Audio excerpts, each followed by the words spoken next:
हमने देखा कि एडजेक्टिव ही सेंटेंस के सब्जेक्ट हो सकते हैं। हम अलग अलग एग्जाम्पल तैयार कर सकते हैं। पहले उसको हिंदी में तैयार करें, उसके बाद उसको ट्रांसलेट करें इंग्लिश में। इससे होगा ये कि नए नए सेंटेंसेस हम सीख सकते हैं। एडजेक्टिव्स के बाद दो और मेरे सामने हैं जो मैंने बोर्ड पे लिखे हैं, ये भी सेंटेंस के सब्जेक्ट हो सकते हैं। तो आइए ज़रा हम लोग इनको भी देखें। तो पहला है हमारे पास इन्फिनेटिव। तो इन्फिनेटिव भी सेंटेंस के सब्जेक्ट हो सकते हैं। अब ये इन्फिनेटिव क्या है ये मैं थोड़ा आपको बता दूं। वर्ब का रूट फॉर्म या बेस फॉर्म, उसके पहले फॉर्म को कहा जाता है। मतलब वर्ब का जो फर्स्ट फॉर्म होता है वो उसका बेस फॉर्म होता है। तो वर्ब के बेस फॉर्म के पहले टू लगाकर हम उसको वर्ब इन्फिनेटिव बनाते हैं। वर्ब इन्फिनेटिव नाउन के रूप में सेंटेंस में यूज़ किया जाता है। मैं बताना चाहता हूँ कि वर्ब इन्फिनेटिव वर्ब की तरह नहीं बल्कि सेंटेंस में नाउन की तरह इस्तेमाल होता है। इसलिए वर्ब इन्फिनेटिव को वर्बल नाउन भी कहा जाता है। क्यों? क्योंकि इसमें वर्ब के भी गुण होते हैं, वर्ब की भी कैरेक्टरिस्टिक्स होती हैं और नाउन की भी कैरेक्टरिस्टिक्स होती हैं। इसलिए infinitives are called verbal nouns. तो एक एग्जाम्पल मैंने आपके सामने लिखा हुआ है, तैरना एक व्यायाम है। तैरना एक व्यायाम है। हम यहाँ पे पहले देखें कि सेंटेंस का सब्जेक्ट क्या है। तो सबसे पहले व्यायाम है, ये बताया जा रहा है किसी चीज़ के बारे में। तो मैंने आपको सिखाया है कि हु लगाकर या व्हाट लगाकर आप एक क्वेश्चन कर सकते हैं। So what is an exercise, क्या है एक व्यायाम, एक व्यायाम क्या है। तो उसका जो हमको जवाब मिलता है, जो आंसर मिलता है, वही हमारे सेंटेंस का सब्जेक्ट होता है। और यहाँ जो आंसर है वो है तैरना। अब इस तैरने को हम ट्रांसलेट करेंगे तो इसके लिए हम वर्ब इन्फिनेटिव की सहायता लेंगे। और तैरने की इंग्लिश हम जानते हैं स्विम, और स्विम के पहले हमको यहाँ लगाना होगा टू। अब ये जो बना ये हुआ verb infinitive. So to swim verb infinitive है। और उसके बाद वर्ब लगाएंगे is, verb to be say. So to swim is an exercise. ये हमारा एक सेंटेंस हुआ, to swim is an exercise, जहाँ टू स्विम सेंटेंस के सब्जेक्ट के रूप में यूज़ किया गया है। अब इस पर और एग्जाम्पल भी आप सोच सकते हैं, जैसे खेलना एक अच्छा व्यायाम है, दौड़ने से हमारी सेहत अच्छी होती है, एंड लॉट मोर एग्जाम्पल्स आप बनाएं और फिर उसको ट्रांसलेट करके देखें।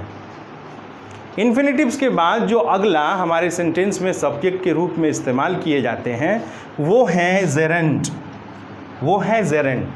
यहाँ मैं एक बात और बताना चाहूँगा कि इन्फिनेटिव और जेरेंट ये दोनों वर्ब के एक टाइप नॉन फाइनाइट्स से संबंध रखते हैं।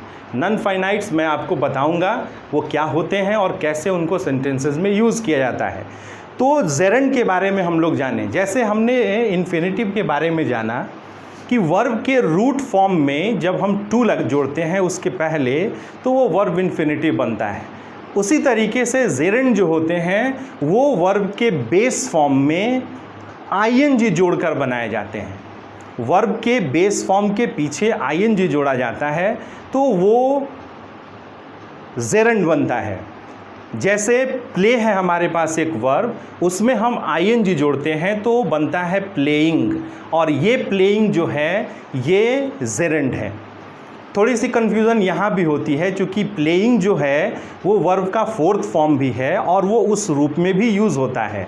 लेकिन जब इसी प्लेइंग को हम सेंटेंस में नाउन की तरह यूज़ करेंगे तो यहाँ इस चीज़ को भी समझना ज़रूरी है कि इन्फिनेटिव की तरह ही जेरेंट भी सेंटेंस में नाउन की तरह इस्तेमाल किए जाते हैं और इसलिए इनको भी वर्बल नाउन कहा जाता है।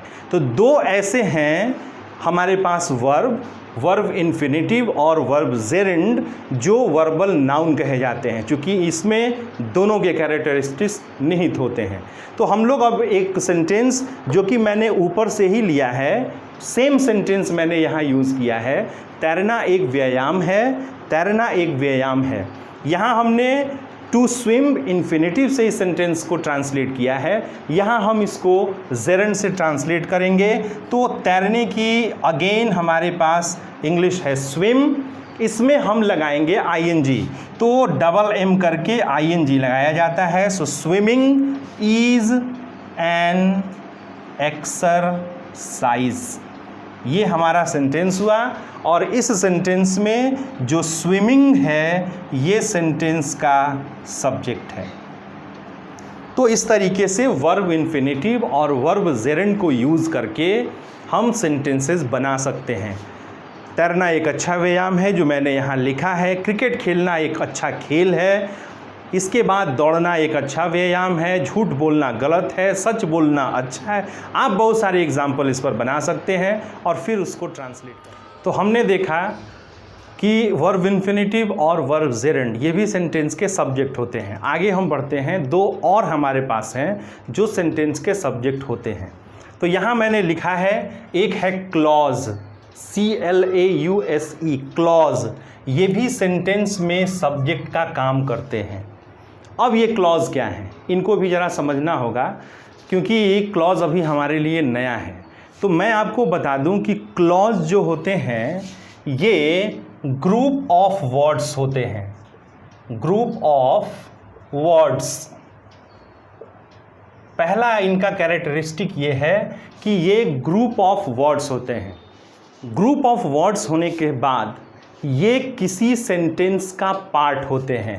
तो a part of a sentence. तो क्लॉज जो होते हैं वो ग्रुप ऑफ वर्ड्स होते हैं। इसके बाद ये किसी न किसी सेंटेंस का एक पार्ट होते हैं। तीसरा जो इनका कैरेक्टरिस्टिक है वो ये है कि इनकी अपनी एक फिनाइट या फाइनाइट वर्ब होती है और एक सब्जेक्ट होता है। तो एक सब्जेक्ट होता है, एक फाइनाइट वर्ब होती है। तो आप देखेंगे कि लगभग ये सेंटेंस के इक्विवेलेंट होते हैं। एक वर्ब होती है, एक सब्जेक्ट होता है, एक सेंटेंस का पार्ट होते हैं, ग्रुप ऑफ वर्ड्स होते हैं।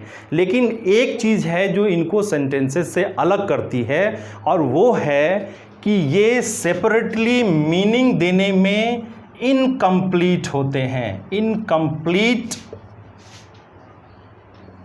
इन मीनिंग, ये इनकम्प्लीट इन मीनिंग होते हैं। मतलब कि ये सेंटेंस का पूरी तरह से मीनिंग नहीं दे पाते हैं और जिनमें ये कैरेक्टरिस्टिक होता है उनको कहा जाता है क्लॉज। मैंने एक सेंटेंस आपके सामने रखा है, वह क्या करता है यह पता नहीं है। वह क्या करता है यह पता नहीं है। अब इस सेंटेंस में ज़रा हम लोग कोशिश करें कि सब्जेक्ट के सेंटेंस के सब्जेक्ट को खोजें। इस सेंटेंस में जब हम लोग वर्ब खोजते हैं तो हमको पता चलता है कि वर्ब है, पता नहीं है। तो क्या पता नहीं है, क्या हम नहीं जानते हैं, तो हम ये जानते हैं, देखेंगे कि ये पूरा का पूरा पार्ट जो है वो सेंटेंस के सब्जेक्ट के रूप में आता है। वह क्या करता है, ये पूरा का पूरा जो है हमारा सब्जेक्ट है। क्या करता है ये हमको पता नहीं है। तो जब इसको हम ट्रांसलेट करेंगे फिर अब इंग्लिश में, तो ये ट्रांसलेशन क्या बनेगा कि what he does, what he does, वह क्या करता है या क्या वह करता है, is not known, is not known. यहाँ पे थोड़ा सा ये ध्यान देना होगा कि यह की हिंदी इस सेंटेंस में नहीं रखी जाती है। तो ये पूरा सेंटेंस बनता है कि what he does is not known. अब यहाँ पर इज हमारी वर्ब है और क्या पता नहीं है, जो वह करता है या वह क्या करता है, ये सेंटेंस का सब्जेक्ट है। और ये कि व्हाट ही डज एक क्लॉज है। जरा आप देखें, इसका अपना एक सब्जेक्ट है ही, एक वर्ब है डज और ये ग्रुप ऑफ वर्ड्स है और साथ ही साथ ये पूरे सेंटेंस का एक पार्ट है। ये सारे हमारे डेफिनेशन पे फिट बैठता है। ग्रुप ऑफ वर्ड्स होना चाहिए, सेंटेंस का पार्ट होना चाहिए, एक फाइनाइट वर्ब और एक सब्जेक्ट होना चाहिए, लेकिन ये मीनिंग कंप्लीट नहीं देता है। तो अगर हम इस सेंटेंस को केवल अलग करके देखें, वह क्या करता है या जो वह करता है, इतने के बाद अगर सेंटेंस को हम आगे न बढ़ाएं तो इस सेंटेंस की मीनिंग कंप्लीट नहीं हो पाती है। तो यहाँ मैं आपको ये बताना चाहता हूँ कि क्लॉज जो होते हैं वो भी सेंटेंस के सब्जेक्ट के रूप में यूज़ किए जा सकते हैं और किए जाते हैं। तो हमने देखा कि क्लॉज भी सेंटेंस के सब्जेक्ट हो सकते हैं। आप क्लॉज से रिलेटेड भी सेंटेंसेस बना सकते हैं। जैसे मैंने एक आपको बताया, वह क्या करता है यह पता नहीं है, कि पृथ्वी गोल है यह सब जानते हैं, क्या करें क्या न करें ये मालूम नहीं है। So what to do and what not to do is not known. इस तरीके से आप सेंटेंसेस और बना सकते हैं। इसके बाद हम लोग अगला जो देखेंगे, जो हमारे सामने है, जो वो सेंटेंस के सब्जेक्ट के रूप में यूज़ होता है, उसको भी हम लोग देखें, और वो है फ्रेज़। तो क्लॉज के बाद फ्रेज़, ये भी सेंटेंस में यूज़ होते हैं। और फ्रेज़ के लिए मैं आपको बता दूं, ये भी सेंटेंस का एक पार्ट होते हैं, ग्रुप ऑफ वर्ड्स होते हैं, अगेन इनकम्प्लीट इन मीनिंग होते हैं। ये सेपरेटली अपनी मीनिंग नहीं दे पाते हैं। हालांकि अलग अलग वर्ड्स की मीनिंग निकल जाती है, लेकिन ये complete without sentence meaning complete नहीं कर पाते हैं। तो इसका भी हम एग्जाम्पल एक यहाँ पर लिखा है मैंने, हम उसको देखेंगे। कैसे इसे करें यही बड़ी समस्या है। तो कैसे इसे करें यह एक बड़ी समस्या है। ट्रांसलेट पहले हम लोग करें कि how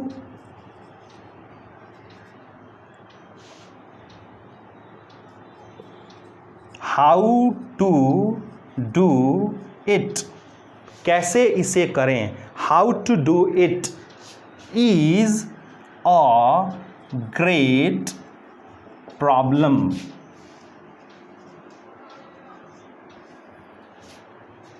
how to do it is a great problem. यहाँ पे हम लोग देखेंगे अगेन कि हमारी जो वर्ब है वो इज़ है, और क्या समस्या है, क्या बड़ी समस्या है, वो है कैसे इसे करें। ये सेंटेंस का सब्जेक्ट हो जाता है। तो इस तरीके से फ्रेज भी सेंटेंसेस के सब्जेक्ट होते हैं। तो क्लॉज और फ्रेज ये भी सेंटेंस के सब्जेक्ट हो सकते हैं। इसके बाद हम लोग आगे बढ़ते हैं, और सब्जेक्ट्स की कैटेगरी में हमारे पास आज का ये लास्ट कैटेगरी है, जो सब्जेक्ट अंडरस्टूड के रूप में मैंने बनाया है। बहुत सारे ऐसे सेंटेंसेस होते हैं जिसको जब हम लिखते हैं या पढ़ते हैं तो हम ये देखते हैं कि उसमें सब्जेक्ट हमें स्पष्ट नहीं दिख रहा है, या कभी कभी उसमें सब्जेक्ट दिखता ही नहीं है। वैसे सेंटेंसेस में भी सब्जेक्ट होते हैं। उनको कैसे पहचानते हैं, और उन सेंटेंसेस का सब्जेक्ट क्या होता है, या जिन सेंटेंसेस में सब्जेक्ट छिपे हुए होते हैं उन्हें ही सब्जेक्ट अंडरस्टूड की कैटेगरी में मैंने रखा है।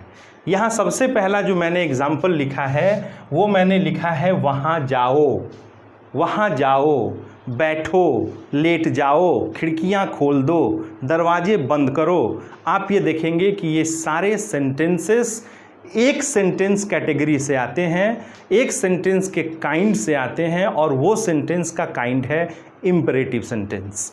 सो इम्परेटिव सेंटेंस जो होते हैं वो ऑर्डर, कमांड, एडवाइस, रिक्वेस्ट के लिए यूज़ किए जाते हैं। जहां हम ऑर्डर देते हैं, जहां हम कमांड करते हैं, या किसी को सलाह देते हैं, या समटाइम्स रिक्वेस्ट करते हैं, उसके लिए इम्परेटिव सेंटेंसेस यूज़ किए जाते हैं। और सारे के सारे इम्परेटिव सेंटेंसेस आप गौर करेंगे तो एक चीज़ को मिस करते हैं। पहले हम लोग इस सेंटेंस को ट्रांसलेट करते हैं। सो वहाँ जाओ, तो इसकी ट्रांसलेशन हो जाएगी गो देयर। आप देखेंगे, कोशिश करेंगे इस सेंटेंस में सब्जेक्ट को खोजने की, तो सब्जेक्ट नहीं दिखाई देगा। आप देखेंगे कि ये सेंटेंसेस सीधे वर्ब के फर्स्ट फॉर्म से शुरू होते हैं, गो से शुरू होते हैं। तो इम्परेटिव सेंटेंसेस के साथ ऐसा क्यों है?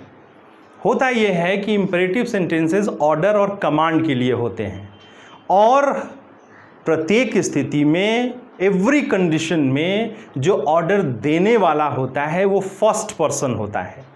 ऑर्डर देने वाला जो होता है वो फर्स्ट पर्सन होता है और हम जानते हैं कि फर्स्ट पर्सन में ऑर्डर या तो आई देगा, मैं दूंगा, या मेरे साथ अगर कुछ लोग हों तो वो देंगे, अर्थात वी देंगे।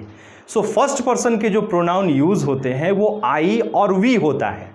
तो हमेशा ऑर्डर देने वाला जो है वो फर्स्ट पर्सन और जिसको दिया जाता है या जो ऑर्डर लेता है वो हमेशा सेकंड पर्सन होता है, मतलब कि वो हमेशा यू होता है। तो आई ऑर्डर देने वाला और यू ऑर्डर लेने वाला। तो प्रत्येक कंडीशन में, हर कंडीशन में ऑर्डर लेने वाला यू है, अर्थात इंपेरेटिव सेंटेंसेस के सारे सेंटेंसेस में सब्जेक्ट एक होता है और वो है यू। इसलिए ग्रामेरियंस ने यह तय किया कि इंपेरेटिव सेंटेंसेस में चूंकि सभी जगह यू यूज़ किया जाएगा, इसलिए उन्होंने यू को यूज में नहीं रखा है। तो इंपेरेटिव सेंटेंसेस में सब्जेक्ट यू होता है लेकिन वो अंडरस्टूड होता है, वो सेंटेंस में दिखाई नहीं देता है। तो जितने इंपेरेटिव सेंटेंस हैं वो यू सब्जेक्ट के साथ होते हैं लेकिन वो सब्जेक्ट अंडरस्टूड की कैटेगरी में होते हैं, उनमें सब्जेक्ट दिखाई नहीं देता है। तो इस तरह के सेंटेंसेस में अगर हमको सब्जेक्ट समझना हो तो हम ऐसे समझ सकते हैं। इसके बाद एक और सेंटेंस मैंने आपके लिए यहाँ रखा है। कुछ ऐसे भी सेंटेंस होते हैं जिनमें सेंटेंस पता नहीं चलता है, सेंटेंस का सब्जेक्ट पता नहीं चलता है। जैसे मैंने एक सेंटेंस लिखा है, लगता है आज बारिश होगी।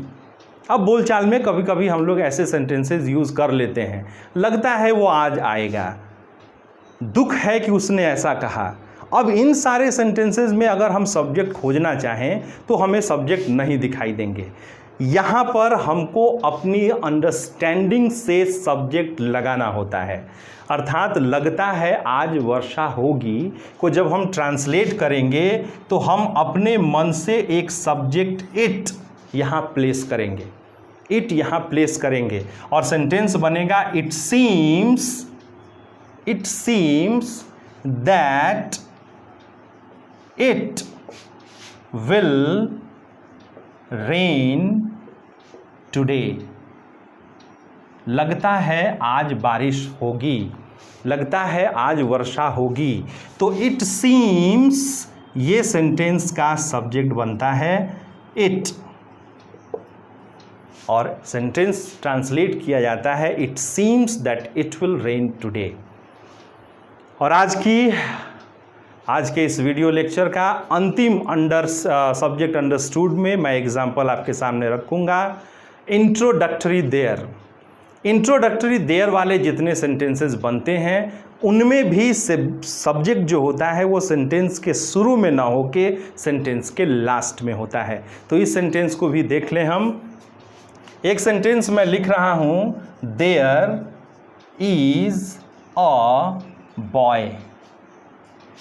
जो जनरल थिंकिंग हमारी है, जैसे कि मैंने वीडियो के शुरू में कहा था कि सेंटेंस के शुरू में होने वाले को हम सब्जेक्ट मान लेते हैं, लेकिन यहाँ वो कंडीशन लागू नहीं होता है। यहाँ आप देखेंगे कि ये शुरू में देयर है लेकिन ये सेंटेंस का सब्जेक्ट नहीं है। इस देयर को इंट्रोडक्टरी देयर कहा जाता है। ये केवल सेंटेंस को कंप्लीट करने के लिए या सेंटेंस के सब्जेक्ट का इंट्रोडक्शन करने के लिए, इंट्रोड्यूस करने के लिए यूज़ किया जाता है।